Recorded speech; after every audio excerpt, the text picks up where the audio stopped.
अनुराग ठाकुर को मुख्यमंत्री बनाया। नमस्कार, आप देख रहे हैं दिव्य हिमाचल टीवी और मैं हूं आपके साथ पल्लवी शर्मा। मैं आपके सामने फिर हाजिर हूं हिमाचल आज का मुद्दा लेकर। केंद्रीय मंत्री अनुराग ठाकुर अभी हिमाचल प्रदेश के मुख्यमंत्री होंगे। ये खबर दिल्ली से हिमाचल पहुंची है।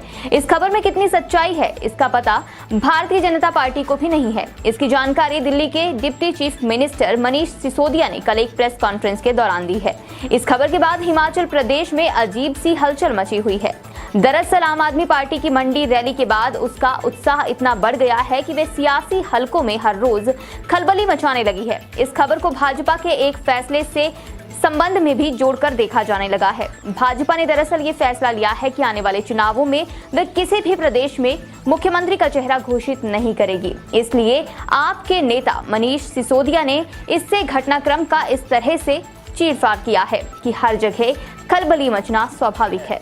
हिमाचल में चुनाव लड़ेंगे मोदी जी, ये सवाल पूछा जाने लगा है कि क्या हिमाचल में चुनाव का चेहरा मोदी होंगे भाजपा का। जी जी जी क्यों वो सवाल उठ रहा है ओंकार जी? एक आज ही ये चीज सामने आई है, ये बड़ी चर्चा में है कि भाजपा ने शीर्ष स्तर पे ये फैसला लिया है, टॉप लेवल पे, कि जो चुनाव होने हैं कुछ राज्यों में अब आगे, उनमें मुख्यमंत्री का चेहरा नहीं बताया जाएगा। जी जी, है ना जी, खास करके ये कुछ बड़े राज्य जो है वहां पे। तो आपको क्या लगता है इसका कि ये कहाँ जाएगी चीज के? इसके आप इस फैसले को अगर ये मोदी साहब होते हैं तो ये किस तरह से बैठेगा हिमाचल के लिए? पहले तो आप इस पे आइए, फिर हम अगले हिमाचल के पस मंजर पे बात करेंगे। अनिल जी, जैसे कि भाजपा दावा करते हैं कि वे विश्व की सबसे बड़ी जो राजनीतिक पार्टी है और उसे वह कई बार सिद्ध भी कर चुकी है। अभी जो आपने बात की कि अंदर खाते भाजपा ने ये एक फैसला लिया है कि अभी जितने भी विधानसभा के चुनाव जिस भी राज्य में होंगे तो वहाँ किसी भी व्यक्ति को मुख्यमंत्री का चेहरा घोषित नहीं किया जाएगा।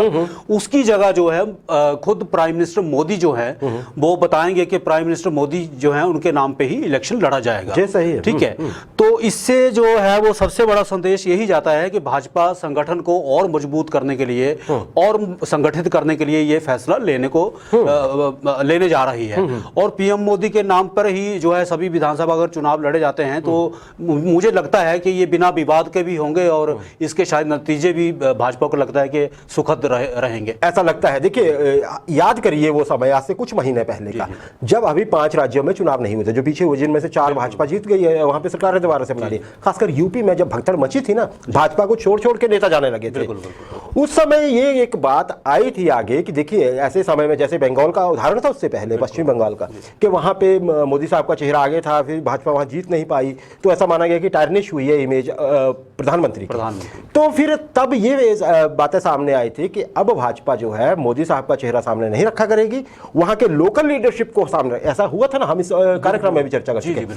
लेकिन देखिए उसके बाद जब जिस तरह से चुनाव लड़े गए और जो परिणाम सामने आए और भाजपा को ये लगा कि नहीं देश की जनता हमें दोबारा भी मौका दे सकती है, तो फिर ये दोबारा से शायद फैसला ले लिया। अच्छा ओंकार जी, क्या लगता है आपको, अगर हिमाचल में वैसे होता है तो भाजपा नुकसान में रहेगी या फायदे में रहेगी, और कैसे रहेगी अगर फायदे या नुकसान, जो क्या देखते हैं आप इसको?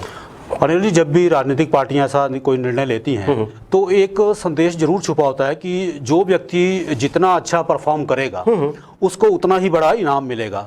अगर यही फार्मूला हिमाचल में भी लागू होता है तो लाभ की गुंजाइश ज्यादा रहती है। ठीक है, तो इसमें हमें लगता है कि ये फैसला बहुत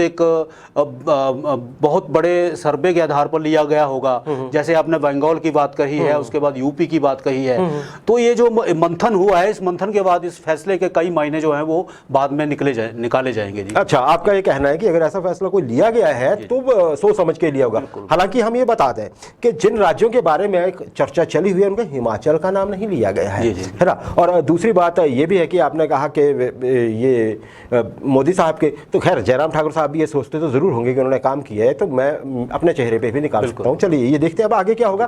पर अगर मोदी साहब का चेहरा आगे करना होगा तो मुझे लगता नहीं है, हमें लगता नहीं है कि हिमाचल में किसी भी भाजपा नेता को कोई आपत्ति होगी। अच्छा, 9 अप्रैल को आ रहे हैं नड्डा साहब, राष्ट्रीय अध्यक्ष हैं जी पार्टी के, और बिलासपुर के रहने वाले हैं। 3 दिन का दौरा है शायद इनका। तो ओंकार जी, इसको ये माना जा रहा है कि ये विधिवत शुरुआत होगी भारतीय जनता पार्टी की हिमाचल प्रदेश के चुनावों के प्रचार का आरंभ श्री गणेश करने की।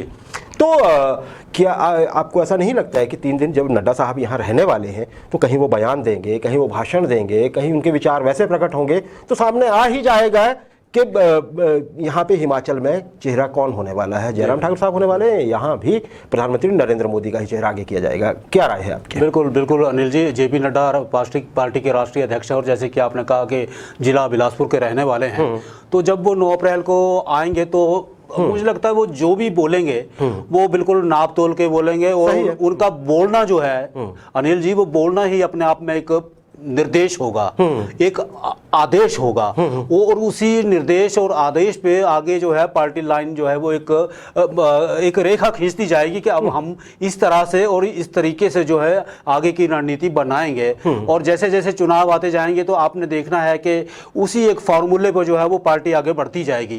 तो राष्ट्रीय अध्यक्ष का यही संदेश जो है वो हर पार्टी कार्यकर्ता के लिए मुझे लगता है एक दिशा और निर्देश हो सकता है जी। और इसे समझना बहुत आसान होगा ओंकार जी, कोई भी आदमी समझ पाएगा इस चीज को। इसके लिए कोई बड़ा पॉलिटिकल पंडित होने की जरूरत नहीं होगी, सीधी सी बात है। एक्सपर्ट ये मानते हैं कि इन बातों के बीच की मोदी साहब का चेहरा होगा हर प्रदेश में आगे। तो अगर मान लीजिए कि राष्ट्रीय अध्यक्ष जब नड्डा आएंगे और शुरुआत करेंगे अपनी कैंपेन में, अगर उन्होंने ये बयान दिया ना जी कि प्रधानमंत्री नरेंद्र मोदी साहब के नेतृत्व में हिमाचल भाजपा चुनाव लड़ेगी और जीतेगी, तो समझिए मोदी साहब चेहरा हो सकते हैं, बिल्कुल, है ना जी। या फिर ये कहें कि देखिए जयराम ठाकुर साहब ने बहुत बढ़िया काम किया है और प्रदेश में उनके नेतृत्व में दोबारा से हम चुनाव लड़ेंगे और जीतेंगे, तो चीजें पिक्चर वहां से ही क्लियर हो जाएगी कि क्या होने वाला है। हालांकि उसके बाद भी कुछ भी हो सकता है, ये शुरुआत की बात है। तो ये यहाँ से आप एक तरह से आम आदमी भी टेस्ट कर पाएगा कि भाजपा किस तरह की रणनीति पे काम करने वाली है। अच्छा, एक और चीज ले लेते हैं, भाजपा की बात हो गई, आम आदमी पार्टी की बात कर लेते हैं। ये लग रहा है कि आम आदमी पार्टी हिमाचल को लेकर बहुत गंभीर हो गई है। खासकर कल जो मंडी में हुआ, मंडी में जो रैली थी उसमें चाहे संख्या पे तो कोई नहीं जाएगा, लेकिन ये जरूर है कि वहाँ पे जो हुआ पूरे हिमाचल से लोग पहुंचे हुए थे। हम संख्या बल पे नहीं जाएंगे, हम ये नहीं कहेंगे कि वहाँ कितने लोग इकट्ठे हो सकते थे, कितने हुए अलग बात है। लेकिन आम आदमी पार्टी गंभीर है। इसकी वजह आप ये देख लीजिए, इसका एक सबूत देख लीजिए कि आज राष्ट्रीय राजधानी दिल्ली में आम आदमी पार्टी के बड़े नेता और दिल्ली के उप मुख्यमंत्री मनीष सिसोदिया साहब, सब जानते हैं ना जी उनके बारे में, उन्होंने आज एक प्रेस कॉन्फ्रेंस की और वो प्रेस कॉन्फ्रेंस हुई हिमाचल को लेकर, हिमाचल के चुनावों को लेकर एक बड़ा धमाका कर गए वहां पे, बिल्कुल, है ना। और आज बहुत चर्चा है उनके बयान की हिमाचल में, और बड़े बड़े भाजपा नेता या कार्यकर्ता कुछ भी नहीं बोल रहे हैं। हमने बात करने की कोशिश की, कोई राय नहीं दे रहा है। क्या कहा उन्होंने साहब? देखिए अनिल जी, सभी जानते हैं कि कल जो है मंडी में आम आदमी पार्टी की रैली हुई है और इससे आम आदमी पार्टी वाले जो हैं वो काफ़ी उत्साहित भी हैं। तो इस उत्साह के चलते दिल्ली के जो डिप्टी चीफ मिनिस्टर हैं मिस्टर मनीष सिसोदिया जी, तो उनका जो बयान है आया है कि हिमाचल में जयराम ठाकुर जी को हरा के अनुराग ठाकुर जी को मुख्यमंत्री बनाया जा रहा है। तो इस बयान के बाद जो खलबली मचनी थी वो तो मची है, पर हमें लगता है कि इस बयान के मायने शायद एक सियासी ध्यान भटकाने के लिए भी हो सकते हैं। ठीक है, तो इससे अभी तक कोई हिमाचल में कोई इस तरह की कोई जो है वो उस तरह से प्रतिक्रिया कहीं से भी आई नहीं है। ठीक है, तो सियासी चर्चा जरूर छिड़ गई है कि इस तरह का बयान जो है मनीष सिसोदिया ने क्यों दिया होगा और इसका क्या आधार रहा होगा। जी, देखिए एक चीज ओंकार जी, हाँ यहाँ पे ये जो हमारा कार्यक्रम है इसमें हम किसी भी पहलू को ना नकारते हैं ना हम बनाते हैं, हम ये बता देते हैं कि क्या लग रहा है। हम सिर्फ यहाँ पे बात करते हैं कि दिख क्या रहा है होता हुआ। देखिए इस चीज़ों को, दोनों चीज़ों को जोड़िए ओंकार जी। एक तो बात इससे ये सही साबित हो गई है कि आम आदमी पार्टी बहुत गंभीर है, ये बहुत गंभीरता से चुनाव लड़ने जा रही है। नंबर एक तो ये बात हो गई, जिस तरह से दिल्ली से संबोधन हो रहा है हिमाचल का, ये पहले अक्सर नहीं होता था, है ना जी। आम आदमी पार्टी जैसी पार्टी बात कर रही है जिसका अभी संगठन भी प्रॉपर नहीं है, तो एक तो गंभीरता देखिए और उनका कमिटमेंट देखिए कि आम आदमी पार्टी की कमिटमेंट क्या है। दूसरी बात उन्होंने कही कि ये बयान आया किस परिप्रेक्ष्य में, हम ये भी दर्शकों को बता दें।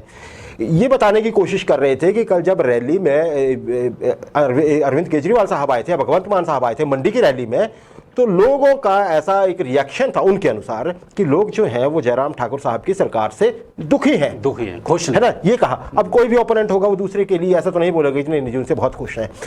और इस चीज को पुख्ता करने के लिए उन्होंने ये बोला कि यही वजह है यही वजह है कि भाजपा उनको उनके स्थान पर अनुराग ठाकुर को मुख्यमंत्री बना रही है। भाजपा की तरफ से ऐसा कुछ नहीं कहा, अनुराग ठाकुर ने कुछ नहीं कहा, हिमाचल भाजपा ने कुछ नहीं कहा, किसी ने कुछ नहीं कहा, ये कहा मनीष सिसोदिया ने। अब एक तो ये देखिए, ये कंफ्यूजन वाली एक स्थिति तो बन गई, उन्होंने सिक्का तो उछाल दिया ना, इसमें चाहे रत्ती भर सच्चाई ना हो, सिक्का उछाल दिया। अब इस बयान को जोड़िए उस भाजपा के निर्णय से जिसमें यह कहा गया है कि मोदी साहब का चेहरा आगे रख दिया जाएगा। बिल्कुल, यही है ना जी चीज। इसका मतलब क्या हुआ, मान लीजिए कुछ भी परिस्थितियों मोदी साहब का चेहरा आगे हो अगर, तो कोई गुटबाजी, कोई आकांक्षा, कोई वो दुराग्रह या कुछ भी नहीं बचेगा, पार्टी में एक होके दिखना पड़ेगा। हालांकि देखना है कि हिमाचल के लिए पॉलिसी अपनाई जाती भी है या फिर जयराम ठाकुर साहब के ही निर्णय उसमें होता है या कुछ भी होता है, ये राजनीति है, इसमें नकारा कुछ नहीं जा सकता है, जो होगा वो सामने आ जाएगा। लेकिन फिलहाल के लिए आम आदमी पार्टी के बयान को लेकर कुछ ऐसा लग रहा है एक्सपर्ट्स को। अच्छा, मेरा एक और सवाल आपसे, कल केजरीवाल साहब आए थे ओंकार जी, बुधवार को, तो उसमें देखिए उन्होंने, ठीक है, उन्होंने भ्रष्टाचार की बात की, उन्होंने शिक्षा की बात की, उन्होंने स्वास्थ्य की बात की, उन्होंने कहा कि मतलब जो भी क्रांतिकारी चीज़ है, कहीं गाने वैसे लगे हुए थे, लेकिन हिमाचल के दिल को नहीं छू पाए, ऐसा कुछ लोगों का कुछ नहीं, बहुत से लोगों का कहना, जो उनसे कुछ चीज़ें सुनना चाहते थे लोग, वो केजरीवाल साहब कहने से चूक गए, कम से कम इस बार, शायद अगली बार वो दुरुस्त जी इसको। तो क्या ऐसा सुनना चाह रहे थे लोग जो नहीं संबोधन हुआ जिन वर्गों का?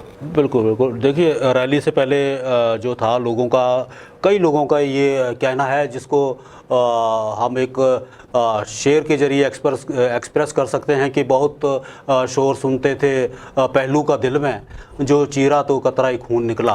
तो लोगों की ऐसी प्रतिक्रिया भी वहाँ रही है। रैली से पहले अनिल जी, जैसे बताया गया था कि बहुत बड़े नेता वहाँ ज्वाइन कर रहे हैं और लाखों लोग शामिल होंगे, तो ऐसा शायद इस तरह से भी जो दावे प्रति दावे थे, ऐसा कुछ वहाँ निकला नहीं है। जी, देखिए अगर हम देखें तो ना कर्मचारियों का संबोधन हुआ, कर्मचारियों के लिए हम क्या करने वाले हैं, एक्स सर्विस मैन है हिमाचल में, उनका जिक्र नहीं हुआ, एप्पल ग्रोवर्स हैं या बाकी फ्रूट उगाने वाले लोग हैं, उनका जिक्र नहीं हुआ, या महिलाओं का जिक्र नहीं हुआ, बेरोजगारी की समस्या हिमाचल में, उसका जिक्र नहीं हुआ, ये संबोधनों से चूक गए। भाषण भी थोड़ा छोटा रहा। अब वजह क्या रही होगी, क्या फीडबैक प्रॉपर नहीं पहुंची होगी केजरीवाल साहब के साथ, या कुछ है? तो ये वर्ग चाहते थे कि उनके लिए कुछ कहा जाए, क्योंकि इनको सरकार से वर्तमान में भी उम्मीद कर रहे हैं, तो अगर दोनों तरफ से एड्रेस हो जाता तो कंपैरिजन कर लेते।